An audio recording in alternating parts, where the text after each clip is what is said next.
温哥华教育局性别自选草案的推行引起持续争议。5月22日，温哥华教育局再次举行听证会，让正反双方论点的支持者再次申辩自己的观点。会议现场大约有200多名家长及各界人士，有22组代表进行发言。支持方表示，每个人都有自己选择性别的权利，我们应该允许、尊重和维护他们的权利。反对方则表示，草案缺乏科学研究的论证，不能预见通过草案是否会对原本不是跨性别的小孩造成不良的影响。听证会辩论异常激烈，针对同一个问题，频频出现双方往往拿出不同证据，指向完全相反论证的结果的情况。支持草案的人将重点放在人权，并未解决反方的对科学论中的需求。但不难看出，所有发言人的初衷都是希望能为孩子提供更良好的教育。双方都非常的在意每个孩子的成长，希望能够得到进一步的解说和更大幅度的宣传，让全社会的人都有机会参与讨论和研究，尽快得到最合理的论证，最后通过公平、公正、公开的方式，让公民进行选择。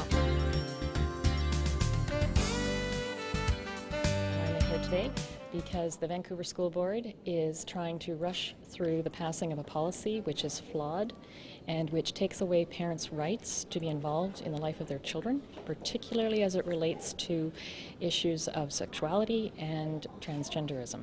Our view is that this policy should not even be considered until they've had wide consultation with parents to ensure that it's a good policy for all the children in school. Clearly, if there are issues that are not being resolved by the 2004 policy that we have against anti-homophobia and anti-bullying, then let's work on those issues. But let's not do it by creating new problems. And this policy has the potential for some very serious problems. And so we are suggesting that they slow the process down, take it back to the table, and let's talk with parents. Let's work out a policy that's going to work for everybody. And we believe that because it involves medical and mental health issues in many cases, that it should be signed off by the College of Physicians and the College of Psychologists. 我係陳露美卿，我係代表家長關注教育局小組嘅一群嘅家長，大約有300人係參加我哋嘅活動。咁我哋咧係大約係喺2011年嘅1月，我哋已經係開始係關注教育局㗎啦。咁關於呢一條嘅政策咧，我就再一次嘅聲明咧，我哋係關心所有嘅學童，包括嗰啲係有性別掙扎嘅學生或者係一般嘅學生。咁但係咧，我自己咧個人咧係睇過呢一個嘅呢個嘅政策。但係咧，裏頭咧，我覺得就唔係關乎安全嘅問題，係裏頭咧係有好多嘅問題咧，係相反咧係會影響細路仔嗰個嘅身心靈嘅發育。咁所以我哋咧係出嚟咧係要求校局咧應該係廣泛嘅諮詢家長嘅意見，唔單止係我哋華裔，而且係其他唔同族裔嘅家長，佢哋係好多人都仲未知道嘅，被蒙喺鼓裏頭。咁呢個嘅校局嘅主席 Betty Backus 就一路都話呢一條嘅法案咧，呢一個政策咧係要成3年㗎啦。其實呢個唔係事實，佢哋可能係暗中做咗3年，計劃咗3年，但係我哋所知道嘅咧只係1個月嘅時間。譬如好似家長咧係點樣去喺嗰啲性別有掙扎嘅細路仔啊，或者根本就唔係嘅你覺得佢係嘅，都捉埋佢哋出嚟咧，係要話去支持佢哋，又為佢哋爭取。咁嘅時候咧，細路仔就好危險啦，因為如果個細路仔一個女仔係好中意跳跳紮玩槍嘅，或者一個男仔咧好靜嘅時候咧，有冇可能會俾人哋係以為咧佢哋係嗰類咧咁樣嘅時候咧有咁嘅提議咧，咁嘅時候咧就會影響個細路仔咧更加嘅混亂，特別係譬如青少年呢個青春期啦。如果佢見到其他嘅同學有男朋友，或者係佢嘅女同學有男朋友，或者男同學有女朋友，佢自己冇嘅時候，佢會唔會疑惑我係咪有特別咧？係咪我有啲咩唔妥咧？嗱，呢一啲係會好影響佢哋嗰個嘅發育嘅。咁但係咧我哋嘅校局嘅主席咧一路都話要聽家長，其實咧佢係冇認真誠意嚟到聽家長嘅意見。我哋已經有好多嘅家長咧係上網要求我哋電郵咧係要求發言，但係咧我哋仲有好多人係未有機會發言。我自己對校局嘅要求咧就係佢應該係將呢一個嘅政策咧係請一位係獨立嘅係有資格嘅註冊咗嘅翻譯員咧，係將佢一個字一個字譯清楚，然後咧俾唔同社群嘅家長、唔同族裔嘅家長，等佢哋知道。是支持 Cheryl 就是对整个这个草案要匆匆的表决表示反对。我们希望有更多的时间让家长知道整个这个草案的内容和它里面存在的问题。当我们仔细读这些草案的时候，发现它在原来的草案基础上，原来2004年的法案的基础上增加了很多的内容。这些内容主要是包括对这些变性学生的一些学校如何的来支持他们。那我最关心的一点就是当这些孩子在学校里面要选择和自己出生的性别不同的性别时候呢，如果学生要求学校可以对家长进行保密，就是作为一个保密的一个事情。那我想作为家长是孩子的第一监护人，并且是就是在他受何种教育的这上面，我想在加拿大的法律里面也是给家长是有这样第一的权利的。所以如果在这个上面都不通知知会家长的话，我觉得这是非常的荒谬的一件事情。并且当我们的孩子在学校里面如果需要有外边的人来拍照片，他都会 send 一个notice 告诉我们是你允不允许这个孩子被拍到。那我们都需要这样来 sign 的话，那在这件重大的事情上，竟然他的政策里面竟然是这样写的，我觉得是非常的有问题的。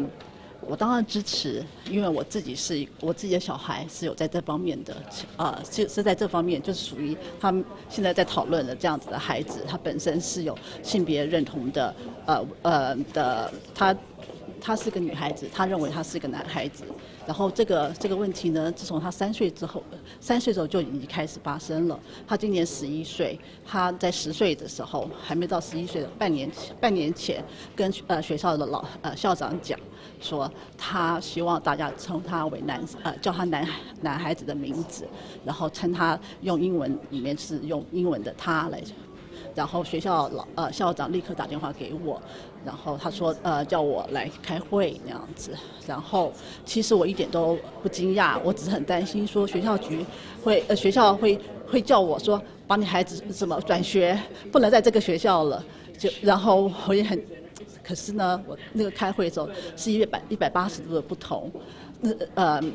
学校局的有派人来，是一个叫 mentor 的人，他有很足够的这方面的知识，跟我讲解这样的孩子是怎么回事。然后他也介绍我，他也告诉我很多医生啊。其实我孩子一直都在为这件事情看了心理医生，因为他从3岁开始就有焦虑症。Consultation regarding proposed revisions to the district's sexual orientation and gender identities policy. We've had a number of people asking to speak, so we've lengthened our meeting and added some extra meetings in between our regular standing committees so we can hear from more speakers. Policy revisions have been about 3 years in the works. The policy itself is about 10 years old. So really it's adding clarity in the regulation section of policy about how we support transgendered students seems to be the point that people are concerned about. This policy is not new. The commitments in it have been in place for 10 years, and it really reflects current practice in schools. This is how we support students who are transgendered. What the revisions are intended to do is provide real clarity about what that looks like at the school level, because as we have more and more students coming forward with their families who identify as transgendered, we have some gaps in knowledge. So we want consistent and clear policy and regulation so that people at the school level have something actually written down to look at and say, well, what does this mean? As opposed to having to go out and research it and find out every time they are finding themselves talking with a family of a student who wishes to be addressed and supported as a gender different from what they were assigned at birth.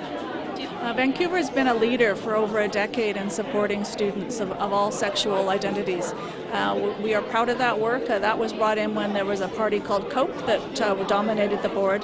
We no longer have COPE trustees, but we continue the work. This is not just a moral obligation. This is a legal responsibility. Under the Canadian human rights law and provincial law, we have an obligation to support all students regardless of gender identity.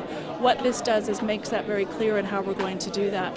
We have many students and we've heard many speakers through our consultation meetings talking about the importance of this, because what we do know from research is that students who are transgendered and are not well supported have a disproportionately high risk of self-harm, dropping out of school, and most tragically suicide. We know that research tells us when they are well supported in their school community and at home as well, that gap between students who are not transgendered and those who are narrows considerably. So we know that this is, and we've heard this from students and from former students and from parents, this is not a political decision. This is a matter of life and death for many families. It's not easy to be transgendered in a community that doesn't accept that and support it. Our job as a school board is to ensure every student feels welcome, safe, and supported in schools.